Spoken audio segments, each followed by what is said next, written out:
తెలంగాణకు ఆయన చేసింది శూన్యం.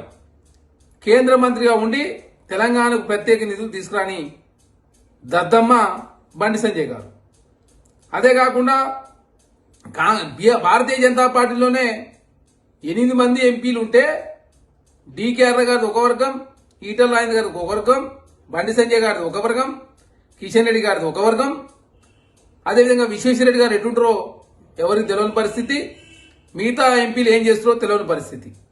అదే కాకుండా భారతీయ జనతా పార్టీలో 8 మంది ఎమ్మెల్యేలు ఉంటే బీజేపీ నేత మహేష్ రెడ్డి గారు ఒక వర్గం, రాకేష్ రెడ్డి గారు ఒక సైడ్ చూస్తుంటాడు, వెంకటరామారెడ్డి ఒక సైడ్ ఉంటాడు, రాజాసింగ్ గారు అసలు బీజేపీ నేతలు పట్టించుకునే పరిస్థితులే లేరు.